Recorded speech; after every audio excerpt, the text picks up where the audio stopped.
Fluorescent lights hum over St. Michael's emergency department in Raleigh, a sound like electricity trapped in glass, and Natalie Hayes moves through the chaos with the kind of invisibility that only comes from being deliberately unremarkable. Plain navy scrubs. No name badge visible. Hair pulled back so tight it could have been tied with combat webbing. She restocks the trauma bay with items arranged in precise rows: gauze pads, hemostats, irrigation syringes, each one positioned exactly where muscle memory demands, though nobody watching would understand why a nurse from Raleigh needed to move like she was setting up a field surgical station. The antiseptic smell is sharp, cutting through the coffee and exhaustion that hangs over the ER at 6 in the morning, and when she reaches the top shelf for the 14-gauge angiocath needles, her movements are economical. One motion per action. No wasted reach. No hesitation. Torres sees her first. He's a physician's assistant, former combat medic, 160th SAW support, and when he watches her organize a suture tray with the exact spacing he learned during field medicine rotations in Kandahar, something in his chest tightens.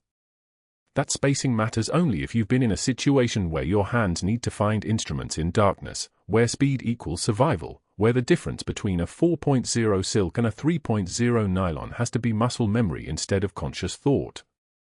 He's been out of the army for 3 years, works nights at St. Michael's to pay for the civilian life he's not sure he wants, and he knows exactly what he's looking at when he sees Natalie's hands move through that suture tray. He says nothing. Just watches. Just files it away. Natalie doesn't acknowledge his stare. Doesn't acknowledge anything except the inventory sheet clipped to her scrubs, the one documenting every item she pulls, every supply used, every piece of equipment that enters a trauma bay. This habit cost her a promotion at her last hospital. Cost her friends. Cost her credibility with Dr. Marcus Mercer, the emergency department director who arrives at 6:19 a.m. in a white coat that costs more than Natalie's weekly salary, his stethoscope draped like an accessory instead of a tool, his smile practiced on people he considers his equals. Which does not include nurses. Mercer's power flows from sources that have nothing to do with medical competence. His father-in-law sits on the hospital board. His brother is a litigation attorney in the state capital. His investment portfolio includes a controlling interest in Medisupply Solutions, which bills Medicare for equipment that St. Michael's orders but never receives, a scheme worth approximately $1.2 million per year, and he has spent the last 18 months cultivating the kind of institutional protection that turns oversight into background noise. Mercer knows the billing works because the audit trails are buried under 847 approved purchase orders, because the contracts are written in language dense enough to confuse any investigator who doesn't have 3 years and a federal warrant, and because people like him don't get caught. People like him own the system. What he didn't plan on was a nurse with captain's-level precision walking into his department. Natalie files her documentation the way she was trained to file reports, every item catalogued, every number correct, every discrepancy noted. During the trauma she'd worked last Tuesday, she'd documented that Mercer had ordered a full case of hemostatic gauze for the patient's GSW, but the actual usage showed he'd diverted 32 packages to Medisupply Solutions for invoice purposes. The equipment was billed to Medicare at $89 per package. The hospital never paid for it. The patient never received it. The margin disappeared into a numbered account, and Natalie's documentation proves it with the kind of clarity that would make an accountant weep. Mercer notices her documentation during morning rounds. Actually notices her for the first time, sees the meticulous handwriting, the numbered lists, the dates and times recorded with military precision. His jaw tightens. Not visible to most observers, but Torres catches it from across the ER, the way Mercer's teeth clench for exactly 1 second before his smile returns, plastic and dangerous. Natalie! Mercer's voice carries just far enough that nearby staff turn to listen. A word. She follows him into the medication room, a space barely larger than a closet, lined with locked cabinets containing narcotics and vials organized by color and name. The fluorescent panel above flickers. Mercer closes the door. Your documentation is excessive. His tone is conversational, which makes it worse. The hospital has streamlined its reporting procedures. We no longer require item-level inventory tracking on every trauma. Policy 4.7 requires it. Natalie's voice is quiet, respectful, deferential. The voice of someone who has learned to be invisible even when speaking. Medicare audit standards. Policy 4.7 is outdated. He steps closer. Dr. Mercer, that's me, thinks we can trust staff to use sound judgment about what gets documented. She doesn't answer. Doesn't flinch. Doesn't even blink. Her hands are perfectly steady. Torres would later learn that this stillness, this absolute composure, is what military training teaches you when someone threatens something they don't understand you'll die to protect. The steadiness isn't calm. The steadiness is restraint. Going forward, simplified documentation. Mercer's smile hardens. Understand. Yes, doctor. She leaves the medication room before he finishes nodding, returns to the main ER, and Torres watches her jaw work for 3 seconds before she clocks her break and steps into the corridor. The clock reads 7:34 a.m. Something is coming. Torres can feel it the way he used to feel incoming fire, a pressure change in the air, a shift in the way people move around each other. He's been out of the army long enough to know he should probably ignore the sensation. Instead, he pulls up the medication room surveillance footage on his phone.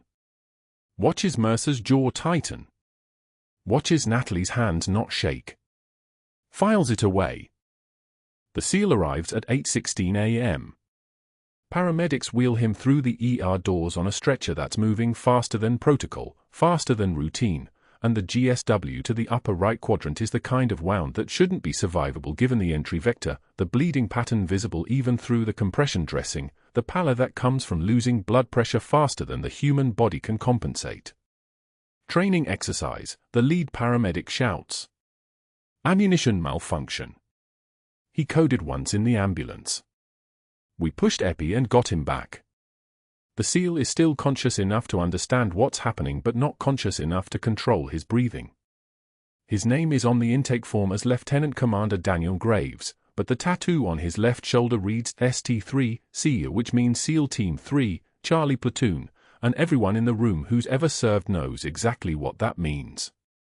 It means Graves has been operating in theaters that don't have names in official reports. It means he's the kind of operator who survives things that are supposed to be unsurvivable. Supposed to be. Trauma Bay 1, the attending physician shouts, a man named Hargrove who specializes in panic and delegation. 2 large bore 4s, type O negative, EKG, 12 lead, get me imaging. Natalie moves to the bay as the team transfers Graves from the ambulance stretcher to the hospital bed, her hands already gloved, already assessing the wound configuration, the blood loss trajectory, the way Graves's pupils respond to light. The compression dressing comes off and the bleeding is worse than expected, pulsatile, which means arterial, which means somewhere in his upper quadrant the femoral artery or a branch is pumping his entire blood volume onto the Bay 1 mattress at roughly 90 milliliters per minute. At that rate, he has maybe 8 minutes before cardiac output drops below the threshold where consciousness becomes optional. 2 units going in now, the 4 nurse confirms, pushing the first bag. Graves's eyes find Natalie's. Not because he's looking at her as a person, but because his brain is dying and it's reaching for the last familiar thing it can recognize, someone focused, someone moving with purpose, someone who looks like they might know the difference between survival and the alternative. The attending fumbles through the assessment, checking the wound dimensions, palpating for exit trajectory, asking questions that require time to answer when there is no time. Hargrove is competent at routine traumas, the kind where the patient stays stable and procedures happen in order. This is not routine. This is the kind of hemorrhage that requires someone to think 3 steps ahead, to understand that standard protocols are suggestions, to understand that the human body will do impossible things if someone gives it a reason to try. Torres watches from the corner of the trauma bay. Watches Natalie's hands move toward the instrument tray. Watches her reach for a vascular clamp, the kind used in field medicine when the surgical suite is 50 kilometers away and losing consciousness is not an acceptable outcome. She positions her fingers, assesses the arterial trajectory by the blood spray pattern, and performs a field-expedient vascular clamp that shouldn't work in a modern hospital with modern equipment but absolutely does work because the arterial pressure drops from pulsatile to steady in exactly 1.3 seconds, the bleeding reduces from critical to manageable, and Graves' oxygen saturation, which was falling through 68%, stops falling. Stops falling. Starts climbing. Torres doesn't move. Doesn't speak. Just watches her hands move through a technique that's taught to special operations medics in classified venues by instructors whose names are redacted from official military rosters. The kind of technique that saves lives in Helmand Province when proper surgical equipment is 3 hours away by helicopter and the patient doesn't have 3 hours. The kind of technique that tells you exactly who taught her. Hargrove seems not to notice. He continues his assessment, calls for additional imaging, prepares for OR transfer. The crisis passes into the next phase, the bleeding stabilizes, and by the time Graves is being wheeled toward the elevators, his heart rate has dropped from 142 to 94 and his blood pressure is climbing back toward something sustainable. He's going to live. Against probability, against trajectory, against the kind of odds that usually only break in favor of people the universe has already decided need to keep breathing. Torres steps into the supply closet where Natalie is cataloging the instruments used during the trauma, documenting each one with the same precision she uses for everything else, and he doesn't say the word he's thinking. Doesn't acknowledge the technique she used. Doesn't do anything except hand her the hemostatic gauge and watch her eyes meet his for exactly 1 second. That second is enough. When she looks away, Torres already knows that his former life isn't entirely behind him, that the universe sometimes puts people in the same room for reasons that have nothing to do with chance, and that the plain nurse in the unremarkable scrubs is carrying the kind of weight that doesn't show up on any personnel file the hospital has ever created. He doesn't mention it to Mercer. He doesn't mention it to anyone. But he begins, quietly, to review 3 years of documentation that should have been flagged, 3 years of billing discrepancies that nobody noticed because they weren't looking for someone precise enough to prove them, and a SEAL named Graves who coded once and came back, who survives the unsurvivable, who might be somebody's brother or partner or final reason to stay in the fight. The interrogation he didn't realize he was having, the one where Mercer had tried to order her silence, suddenly feels less like a departmental conversation and more like a man trying to contain something he doesn't understand. Natalie finishes her documentation. Files it exactly where policy requires. Clocks out at the end of her shift. And somewhere in the cardiac unit, a Navy SEAL opens his eyes in a recovery room, his oxygen saturation at 97%, his blood pressure climbing toward baseline, kept alive by hands that didn't shake and a technique that shouldn't exist. The 17-year-old's mother arrived at Trauma Bay 3 at 1847 hours, her face an architecture of fear, and Dr. Mercer stood with his back to Natalie as she checked the final vitals climbing toward baseline. 94. 88% oxygen saturation.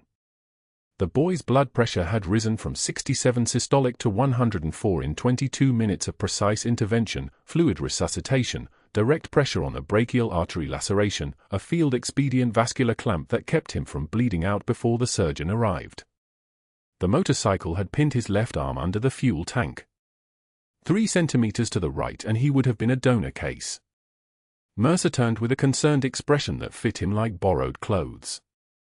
"I need you to understand," he said to the parents, his voice carrying the weight of someone rescuing them from a terrible situation, "your son's condition was significantly more complicated than initial assessment suggested."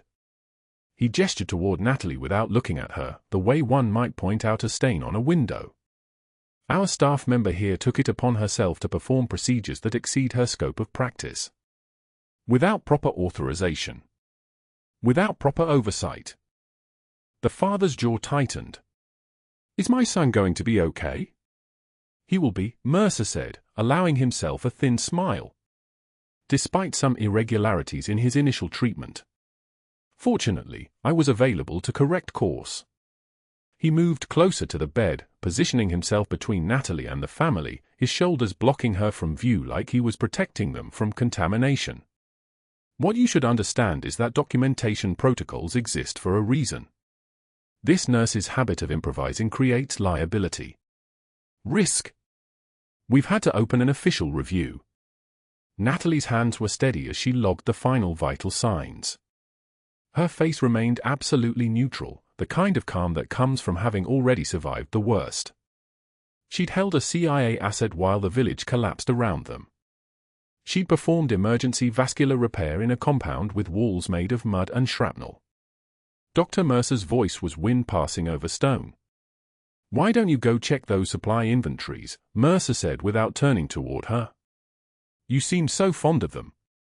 "The patient received standard trauma protocol," Natalie said, her voice measured, her hands folding at her sides.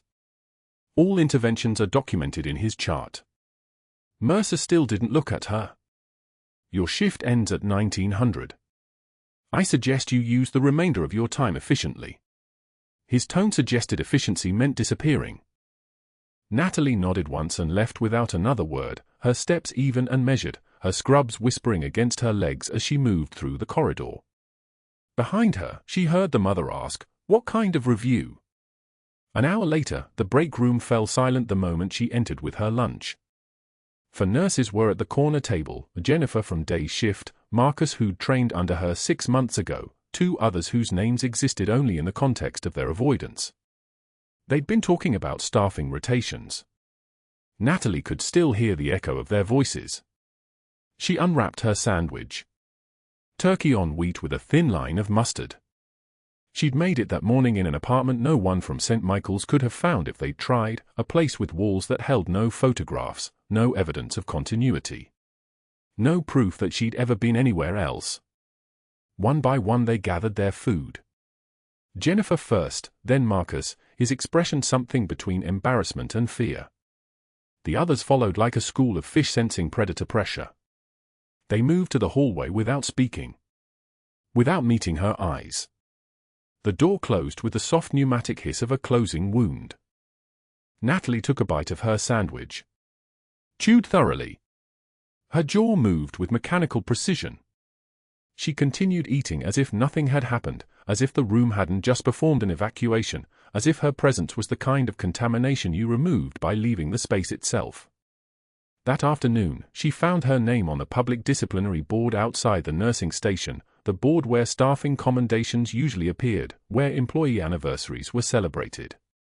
Now it bore a notice printed in the clinical formatting of institutional bureaucracy, Hayes, N., written warning for unauthorized procedure deviations, patient endangerment protocol review pending.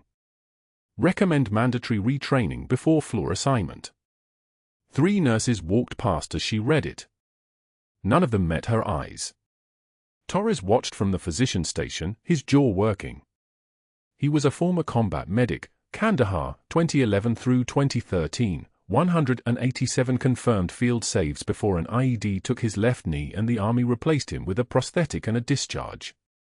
He'd seen that vascular clamp technique exactly once before, in a collapsed aid station outside Sanjan Valley when a captain with surgical training and blood in her hair had saved 11 wounded soldiers with nothing but a field kit and hands that didn't shake. The woman's name had been classified out of existence. Everyone in that compound had disappeared from official records. But hands moved the same way. Muscle memory was like a fingerprint. Torres pulled out his phone during his break, his fingers hesitating over the keyboard. Search histories were traceable. Military databases logged every query.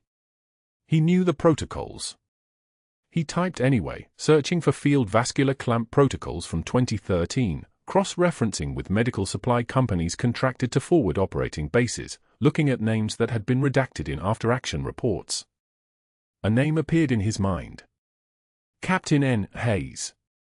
Classified extraction, Helmand Province, convoy intercept, notation of status unknown following incident at Phi Base Ghazi. 7 words buried in a footnote. Then nothing. That night, Natalie went through supply inventory in the storage closet at 2,107 hours, counting gauze packets, noting expiration dates, her mind moving through the numbers with the same precision she'd applied to the motorcycle accident victim. 47 boxes of 4x4 sterile gauze. 12 boxes of 3x3. 32 units of non-adherent packing. 41 rolls of surgical tape. She wrote each number in the ledger with a pen that didn't smudge. She pressed her forehead against the cold metal shelving. The metal was smooth and indifferent, like the side of a transport plane. Like the walls of the compound in Helmand Province. The cold traveled down through her skin, a sensation so real it could anchor her to something besides memory. One slow breath. In through the nose. The smell of antiseptic and cardboard boxes and industrial cleaning solution. Out through the mouth. 2 slow breaths. Her hands unclenched. The trembling that wasn't fear, that was restraint, receded back into whatever chamber held it. 3 slow breaths. The mask returned. The nurse returned. Natalie Hayes, RN, unremarkable in her competence, invisible in her presence, nothing about her suggesting the woman who'd held the line while everything else collapsed. She opened her eyes and returned to the inventory ledger. 41 rolls of surgical tape. Correct. The doors of the emergency department burst open at 1900 hours the next evening, paramedics moving with the controlled urgency of professionals who'd stopped fighting the chaos and learned to dance with it instead. The patient was Navy SEAL, his tactical gear partially cut away by rescue techs, a bullet wound to the upper left chest with dark bleeding that soaked through 3 layers of pressure dressing. Camp liaison training exercise gone catastrophically wrong. Live fire scenario. Real consequences. Vitals dropping, the paramedic called as they moved through the corridor. Pressures at 88/54 and falling. Dr. Mercer took command of Trauma Bay 2, his voice sharp with the confidence of someone who'd spent his career managing crises without actually solving them. Type and cross, full panel, chest imaging, I want 2 large bore lines established immediately. Natalie moved to the equipment cart with Torres, her hands selecting supplies with the unhurried precision of someone who'd done this before, not in a civilian hospital, but in places where hesitation was terminal. She arranged monitoring leads, positioned the defibrillator pads, moved the crash cart into position with one economical movement that Torres's eyes tracked like watching a cobra coil. They transferred the SEAL to the trauma table. His skin was pale as hospital walls. His breathing was rapid, shallow, tachypneic at 34 respirations per minute. The monitors came to life, displaying the electrical symphony of a body in revolt against itself. Mercer called out orders in that confident voice while Natalie positioned herself at the supply station, her eyes reading the patient's body language with the focus of someone trained to treat casualty response in environments where equipment failed and improvisation was survival. The SEAL's oxygen saturation began climbing from 82% under supplementation, but his pressure continued its descent. 82 systolic. 76. The monitor showed tachycardia at 142 beats per minute, the electrical frenzy of a heart drowning in its own chamber. Natalie reached for a 14-gauge angiocath without being asked, her hands already moving to the equipment before Mercer called for it. She arranged instruments in a specific sequence, the vascular clamp set up, the pressure dressing arrangement, the backup suction system positioned at exact angles. Torres watched her hands complete a prep sequence that didn't exist in civilian nursing manuals. This was field trauma work. This was the kind of preparation you learned in places that didn't appear on any official roster. The monitor screamed. Flat line. The SEAL's pressure had dropped below perfusion threshold, his heart surrendering to the cascade of blood loss and shock. Compressions, Mercer called, but his hands were moving with the hesitant precision of someone reading instructions for the first time. Natalie stepped forward and took position.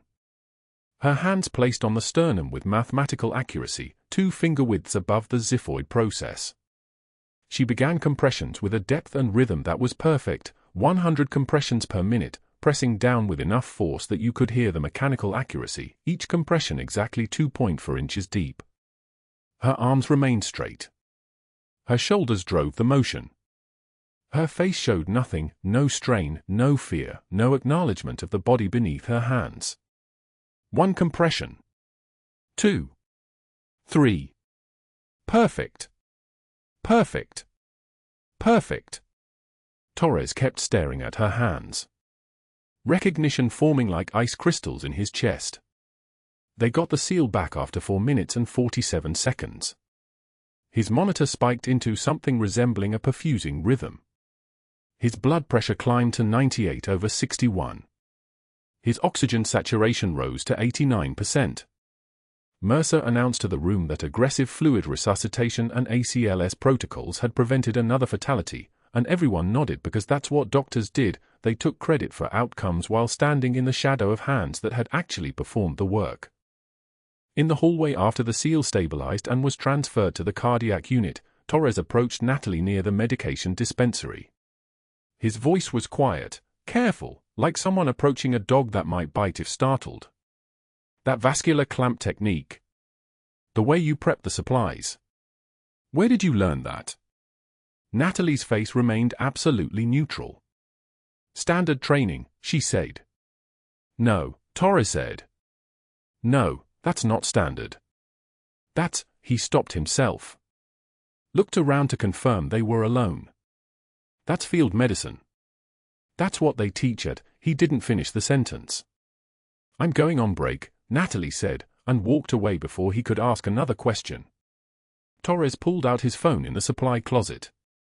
His hands shook slightly as he searched. Military medical databases. Classified operations. Helmand Province extractions. His fingers hesitated over a name he wasn't sure he should type. Captain N. Hayes. Disappeared 2013. Status classified. His thumb hovered over the search button. Behind him, the hospital hummed with the sound of fluorescent lights buzzing against the silence, a sound like machinery preparing itself for something inevitable, something that was already in motion and couldn't be stopped. He typed the name and pressed search. The alarms came at 2:41 a.m. 3 monitors screaming in unison, a sound that carved through the hospital's pre-dawn quiet like something alive and furious. Natalie was in trauma bay too, documenting the SEAL stabilization vitals when the first shriek hit, not the gentle ping of a disconnected lead, but the long, relentless wail that meant catastrophe was rewriting itself in real time. She moved before conscious thought caught up. Her legs knew the distance. Her hands knew what they were walking toward. The SEAL lay rigid on the bed, his chest wall seized on the right side, the muscles between his ribs pulled so tight they looked carved from stone. His neck veins stood out like ropes. His skin had taken on that particular shade of blue-gray that meant his lungs weren't getting what his body was screaming for. Tracheal deviation. Jugular distension. The clinical markers of tension pneumothorax, air accumulating in the pleural space, collapsing his lung, crushing his heart with each breath he tried to take. 1 hour post-stabilization. 1 hour of apparent stability, and his body had decided to betray him in the most brutal way possible. Dr. Rahman, the attending, stood at the bedside with a chest tube tray in his hands, his eyes moving but not seeing, the physical manifestation of a surgeon whose training had just hit a wall it wasn't expecting. 3 seconds. That was how long it took for him to process. 3 seconds that felt like 30. In those 3 seconds, the SEAL's O2 sat dropped from 94 to 87. His heart rate climbed to 156. His blood pressure began its collapse, the cascade that meant minutes, not hours. Natalie didn't wait for an order that wasn't coming. She moved like muscle memory given flesh, reaching for the crash cart with the precision of someone who had done this in compounds with walls held together by sandbags and prayers, in field stations where the closest hospital was a helicopter ride measured in mortality rates. 14-gauge needle. The size burned itself into her hands before her mind caught the specifics. She found the landmarks, second rib, third rib, the midclavicular line, the geography of a human thorax suddenly more vital than any atlas. 2 fingers spread to count the spaces. Her hands didn't tremble. They never did. The needle went in with the subtle resistance of membrane giving way. Not bone. Not muscle. The exact plane where was building pressure against a man's ability to survive. She advanced. 1 centimeter. 2. The air had somewhere to go, and when it found its exit, it announced itself with a hiss, a sound like a pressure valve releasing, like the earth sighing after holding its breath too long. The hiss of air escaping. That sound meant she'd found the right place, meant the pneumothorax was real, meant her hands had remembered what her file insisted had never happened. Behind her, the monitors began their slow, mechanical recovery. O2 sat climbing. 88. 92. 95. His chest wall relaxed as the tension released, as air that should have stayed inside the thorax finally had room to go somewhere other than crushing the machinery of his survival. Heart rate dropping. 140. 130. 115. The blood pressure finding its way back to numbers that meant survival instead of imminent collapse. Within 90 seconds, the patient had moved from the edge of decompensation to something resembling stability. Jesus, good catch, Hayes. Dr. Rahman's voice came from somewhere outside her, a sound that barely registered against the monitor's steady beeping. She was already moving, already securing the needle, already preparing for the chest tube that would follow, the more definitive procedure that would keep air from accumulating again. This was the bandage. The tube would be the actual fix. But the bandage had worked. Torres stood in the doorway, and when she glanced up, she caught something in his face that made her stop moving for exactly one beat. Recognition. Not the kind that came from shift changes or break room encounters. The kind that came from battlefields and classified operations, from the kind of memories that governments paid people to keep buried. He'd seen her hands perform a technique that wasn't taught in American nursing schools, that existed only in military trauma protocols, in field medicine handbook pages marked for authorized personnel only. His eyes held the weight of understanding something that was supposed to remain secret. He looked away first. From his station down the hall, Dr. Mercer had witnessed the entire sequence through the glass partition. He didn't rush in. He didn't offer congratulations. He didn't call her name or acknowledge the second life she'd just pulled back from the event horizon. Instead, he turned away from the observation window and moved with purpose toward the administrative corridor. His phone was already in his hand before he reached the stairwell. His movements carried the fluid precision of someone executing a plan, not reacting to circumstance. The first call took 73 seconds. Natalie knew because she checked the clock while sealing the documentation, her hands moving through the charting ritual while her mind catalogued the inconsistencies of what was about to happen. Yes, this is Dr. Mercer. I need to report a serious scope of practice violation in the emergency department. A nurse just performed an emergency needle decompression without physician authorization or supervision. A pause. She could imagine the response on the other end, concern, questions about the patient's outcome, the administrative machinery beginning to turn. Yes, I understand the patient survived. That's not the point. We have protocols for a reason. If we allow nurses to exceed their scope without consequence, we invite liability and we undermine physician authority. Another pause. The voice was steady, measured, concerned, the tone of a man reporting a genuine problem rather than fabricating a pretext. That was what made him dangerous. He wasn't lying. The violation was real. The procedure had happened. The authorization question was legitimate. He was simply choosing what to emphasize. The second call came from the hallway, his voice lower but no less clear. This is Dr. Mercer. I need to initiate a personnel investigation into one of our nursing staff. I believe there may be regulatory and certification issues we need to examine.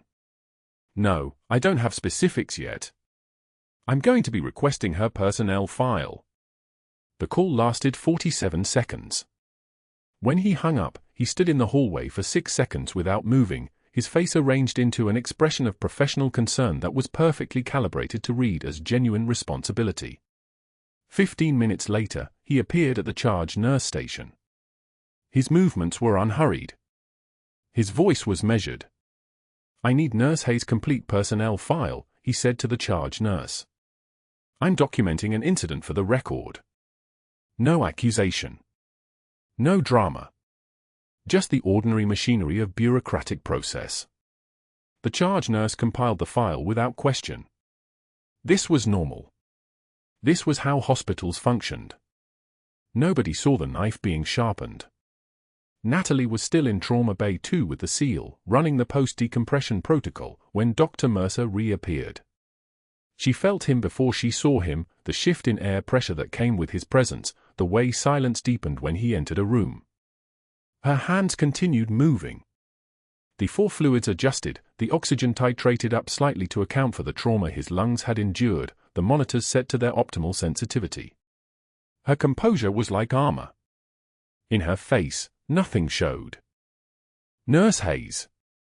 His voice carried across the bay, loud enough for the entire nursing team to hear, loud enough to make the moment public without requiring he announce it.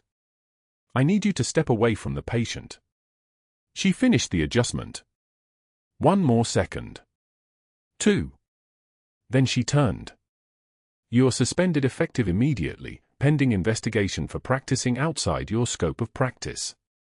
You performed a medical procedure, needle decompression, without physician authorization or direct supervision. That violates your certification parameters and exposes this hospital to significant liability." His words were chosen with precision, each one a brick being laid. Not angry. Not accusatory. Simply stating facts that were technically accurate while being contextually murderous. "Security has been notified. They'll be here in approximately 2 minutes to escort you from the building." The room had gone very still. She could hear the ventilator's rhythm, the heart monitor's steady beep, the distant hum of the fluorescent lights overhead. Nobody moved. Nobody spoke. The other nurses averted their eyes, not from cruelty but from the ancient survival instinct that made people look away when predators were hunting. Natalie's hands were still gloved, still marked with the SEAL's blood, blood that proved she'd saved his life, blood that also proved she'd operated beyond the boundaries of her job description. She pulled the gloves off with deliberate care, peeling them from wrist to fingertip, the snap of latex against skin the only sound she made. Her jaw was steady. Her breathing was controlled. Her eyes held nothing. "Understood," she said. 4 words. Clear. Measured. The voice of someone who understood the game and was accepting the move without protest. But that wasn't the worst part. The worst part was watching the SEAL's eyes open, watching him try to speak, watching the gratitude and confusion flicker across his face as the nurse who'd saved his life twice became someone being escorted away by security, became someone being erased from his care continuity, became someone Dr. Mercer had just isolated from the system that valued her.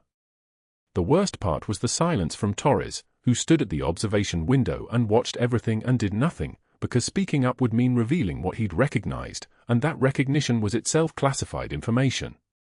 Security arrived in a navy blue shirt and a radio clipped to his belt, the machinery of institutional authority made manifest in the form of a man doing his job without judgment. "Miss Hayes," he said, his voice not unkind. "We need to process you out." She nodded. Her shift badge hung from a lanyard around her neck, the same ID she'd worn for the past 4 years at St. Michael's. It would be deactivated before she reached the parking lot. She would cease to exist in their systems, in their schedule, in the institutional memory of the place that had employed her. 1 hour after saving a man's life. 90 minutes after that life had hung balanced on the edge of a knife.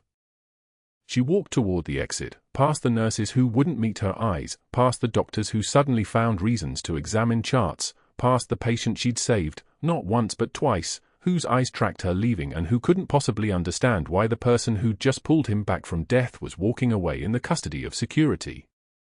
Rain hammered the parking lot when she emerged, a sound like applause from an audience that didn't know what it was celebrating. The security guard held an umbrella, a gesture of basic humanity that somehow made the walk worse. By the time she reached her car, the badge in her pocket had been deactivated.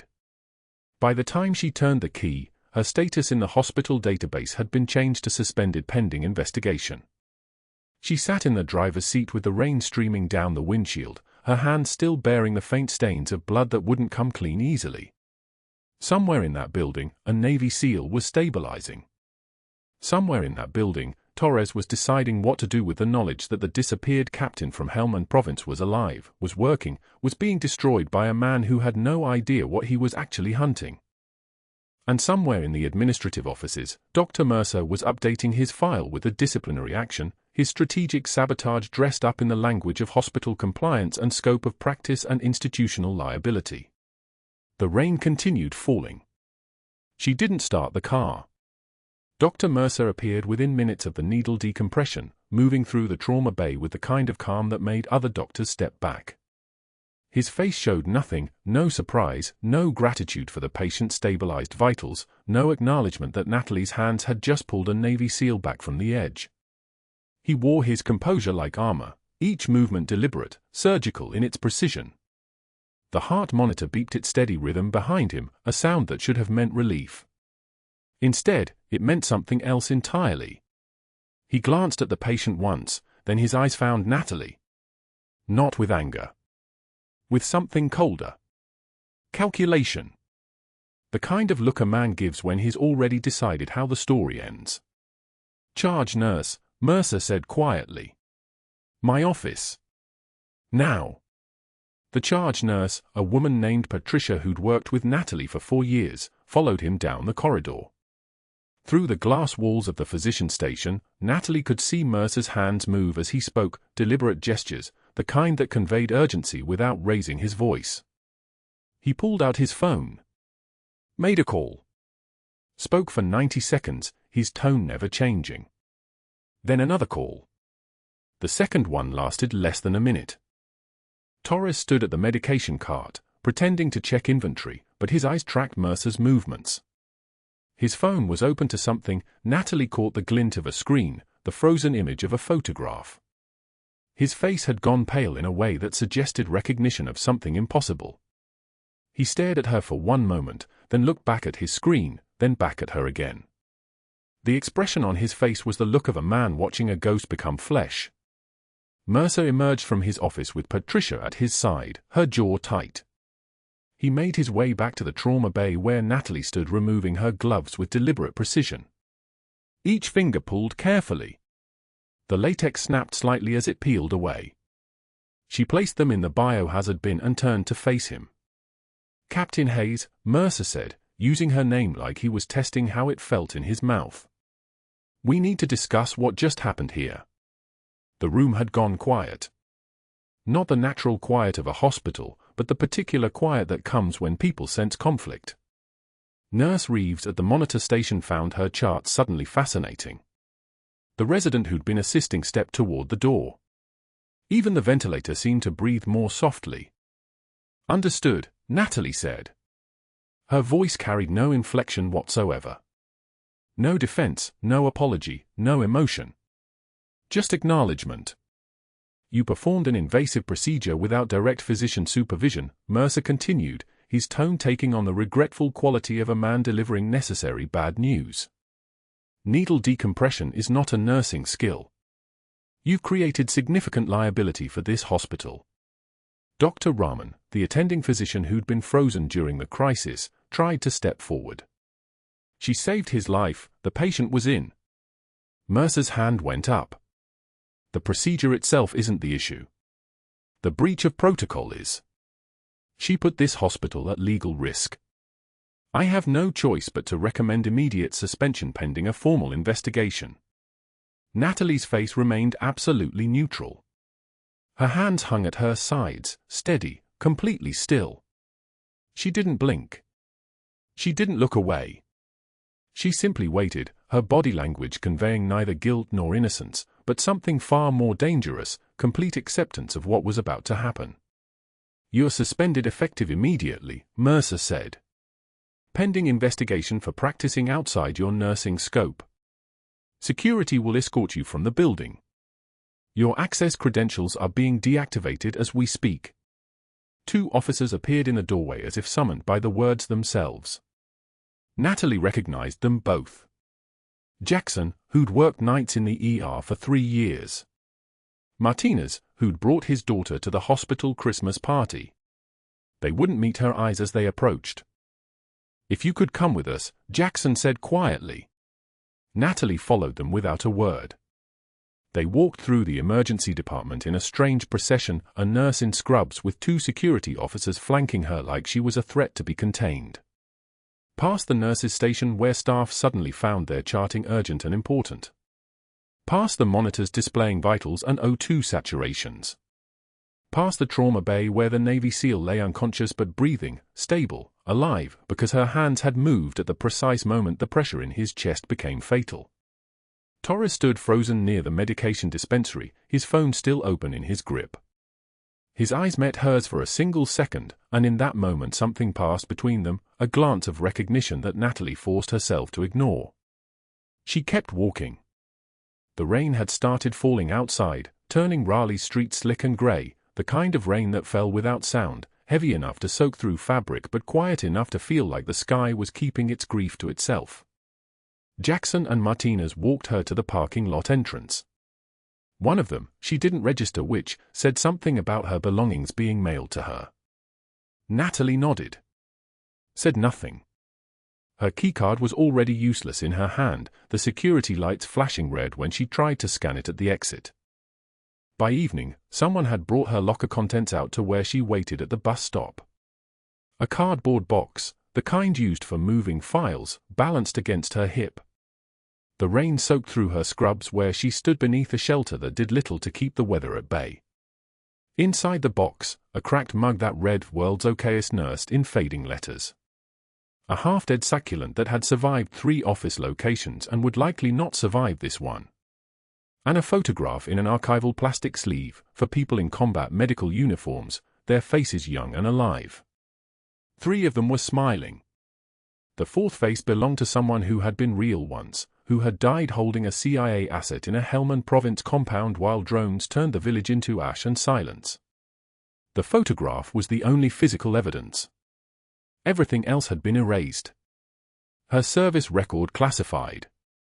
Her name removed from unit rosters. Her medical innovations credited to research teams that had never heard of her. 7 years of disappearing into a life so ordinary that no one looking at her would ever imagine what her hands had learned to do. A bus approached the stop, its headlights cutting through the rain like searchlights. The doors hissed open. Natalie stepped forward, then paused. She looked back at the hospital, a pale building glowing softly against the dark sky. She could see the emergency department entrance from here, could imagine the trauma bay where the SEAL was breathing, could see the lights in Dr. Mercer's office. The bus waited. She didn't board. Instead, she stepped back under the shelter. Tucked inside the cardboard box, in a sealed plastic envelope she had carried with her always, was a faded unit patch she'd sewn inside her old field jacket's lining, olive drab fabric with a symbol embroidered in black thread. The only proof that she had once been Captain Natalie Hayes. That she had been ordered to disappear. That her records had been erased because some missions never make it into history books, and some soldiers are given new names and told to forget the people they saved. The rain continued falling. The bus pulled away without her. And in that moment, standing at the edge of a city that would never know what she was, Natalie Hayes became invisible once again. But invisibility, she had learned a long time ago, was not the same as powerlessness. Disappearing meant only that she was waiting. And people like her were very, very good at waiting. The morning came cold and grey, rain hammering St. Michael's parking lot like applause for a performance nobody wanted to see. Natalie pushed through the main entrance in street clothes, jeans, a worn Columbia jacket, the cardboard box from the bus stop now replaced with a manila envelope containing her final paycheck and the discharge papers that made her officially unemployed. The envelope felt heavier than it should have. She'd carried worse loads through worse places. She kept her face neutral as she walked past the information desk, past the waiting room where families sat with the particular exhaustion of people waiting for news they didn't want to hear, past the security checkpoint where the guard didn't even look up. She was invisible again, which was exactly what she'd trained for 7 years to be. HR was on the 3rd floor. The elevator hummed its mechanical rhythm, and Natalie watched the numbers climb, 2, 3, 4, feeling the way she always felt in enclosed spaces with no exit, that thin awareness of every possible threat in the room. The doors opened to fluorescent lights and the smell of coffee gone cold in the break room down the hall. But that wasn't where she was headed. She turned left toward the cardiac unit instead. It was automatic, muscle memory, the same pull that had brought her back to this building at all. She could have picked up her final check and walked. Should have walked. The cardiac unit doors had an access card reader. She'd forgotten she no longer had a keycard. She was reaching for the call button when a nurse she didn't recognize held the door open. "Thanks," Natalie said, nothing in her voice, and stepped through. Room for 12. She could see it from the nurse's station. The Navy SEAL was propped up on pillows, his chest wrapped in compression bandaging, his left arm running 4 lines to a bag of whole blood that dripped at a measured rate. His eyes were closed. Good. She could get in, make sure the monitors were reading correctly, check his vitals log, and leave without conversation. Without explanation. Without any of the things that happened when people started asking questions. She was halfway to the room when she heard his voice, not loud, but clear enough to cut through the ambient noise of the unit. "I want to see the lead specialist who worked on me in the ER." The tone left no room for negotiation. It was the voice of someone accustomed to having orders followed without delay. Natalie kept walking toward the elevators. "Not in 15 minutes. Not after you finish whatever. Now." She stopped. Turned. The SEAL's eyes were open now, tracking her with the kind of focus that came from military training and probably a healthy dose of pain medication. She walked backward to the nurse's station. "I can get Dr. Rahman." "The specialist." "The one in the ER." "The woman." The SEAL's eyes narrowed. "I know she was there. I remember her hands." The cardiac unit suddenly became very quiet. Monitors beeped into the silence. Someone coughed in a distant room. Natalie's jaw tightened once, then released. She was wearing street clothes. She had no credentials. She should have said no. Should have walked. But the SEAL was staring at her with the kind of recognition that meant he'd already figured it out, and lying would only delay the inevitable.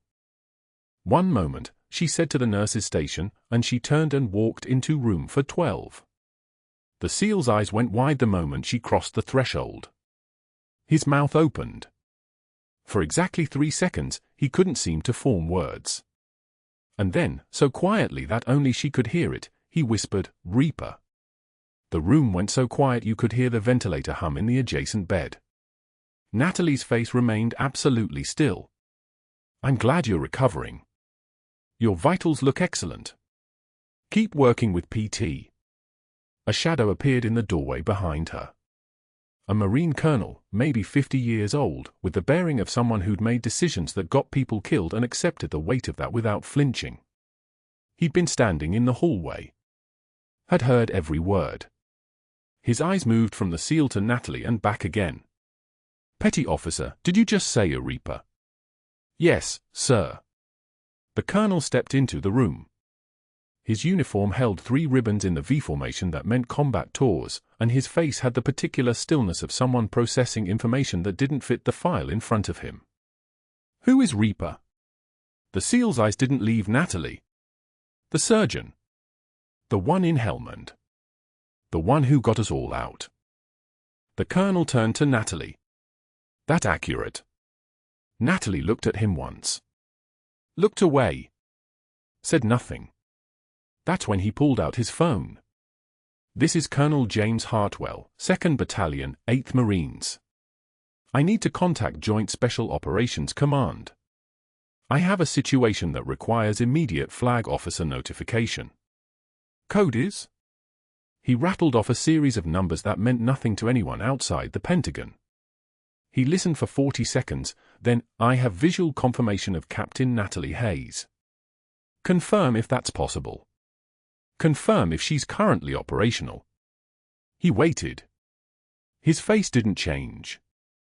"Understood." 30 seconds. He lowered the phone and looked at Natalie with the kind of expression that said he'd just been told something that contradicted every assumption he'd made in the last 60 seconds. "You're coming with me. Both of us. Now." They didn't speak in the elevator down. They didn't speak in the colonel's car, a government-issue sedan that smelled like leather and the faint trace of gun oil. They didn't speak as he drove through Raleigh's rain-soaked streets toward downtown, toward the federal building, toward whatever chain of command still had her name in the system even though she wasn't supposed to have a name anymore.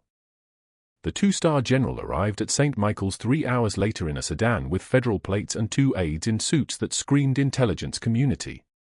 His name was General Marcus Chen, and he'd spent the last 3 hours reading aloud from a file that had been classified for so long that its covers were missing corners. The conference room off the ER had been cleared.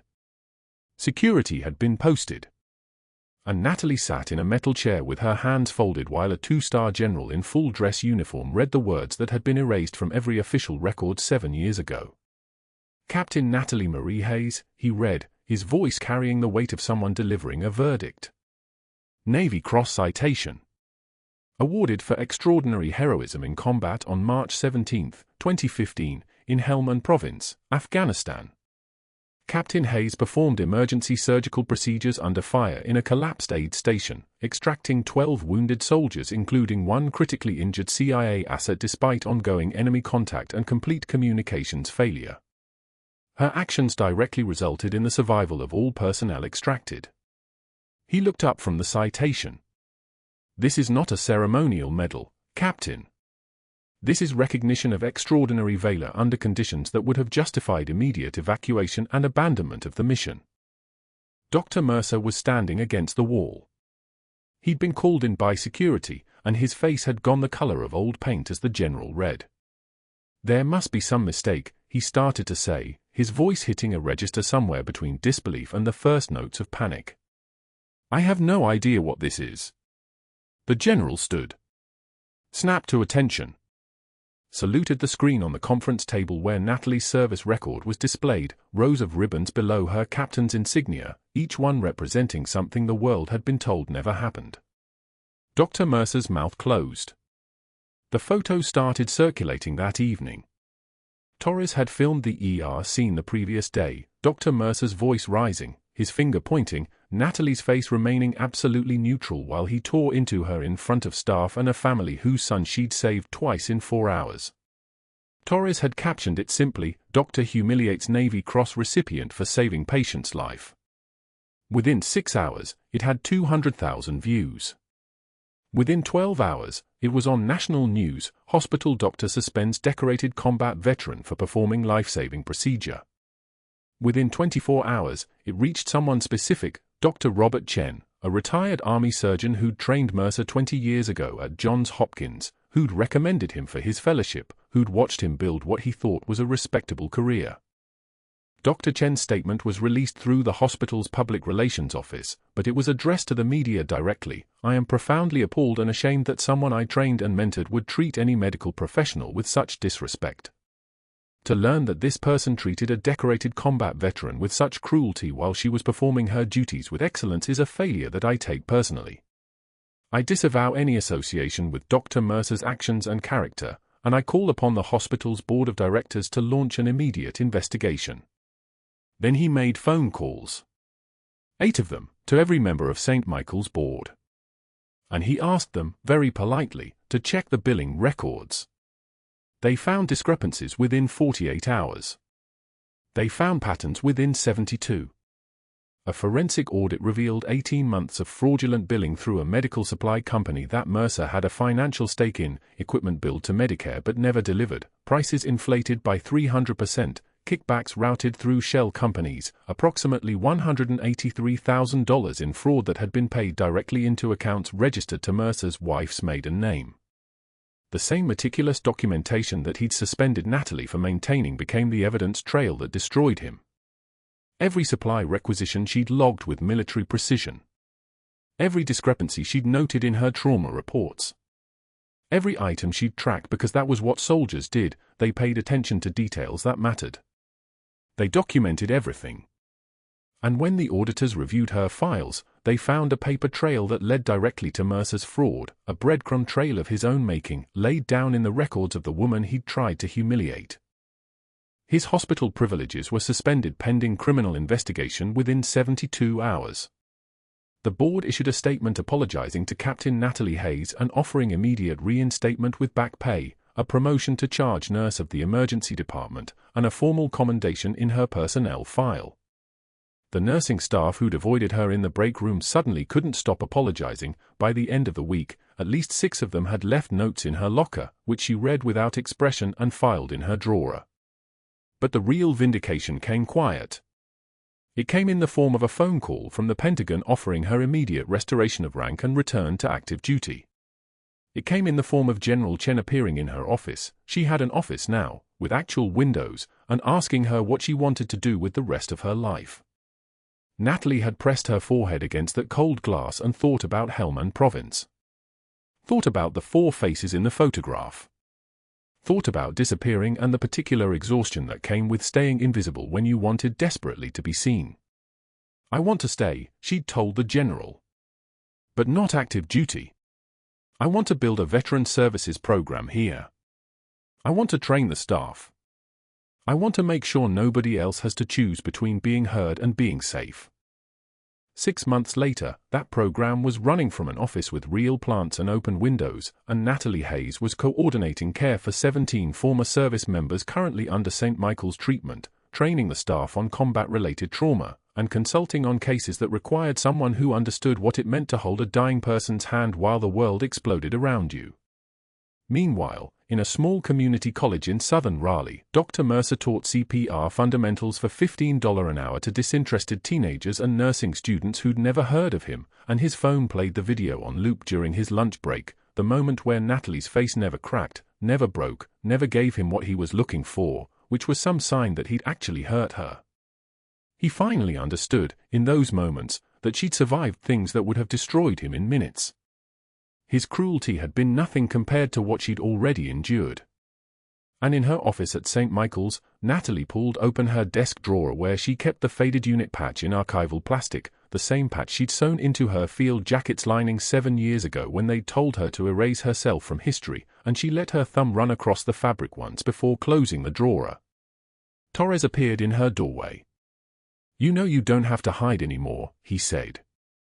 Natalie looked up from her patient charts. For just a moment, her expression showed something genuine, not quite a smile, but close enough. "I'm not hiding. I'm exactly where I'm supposed to be. If you've ever been underestimated by someone who didn't know your true value, if you've ever had to prove yourself to people who weren't worth your time, you understand what Captain Natalie Hayes just showed the world. Because the ones who have seen the worst often give the most. And sometimes the quietest person in the room is the one holding everything together." Hit subscribe if you want more stories like this. Like and comment below if you give up your entire identity to save lives. Because heroes walk among us, sometimes pushing mops, sometimes saving lives in the dark, sometimes just waiting for the moment when they can finally be themselves again.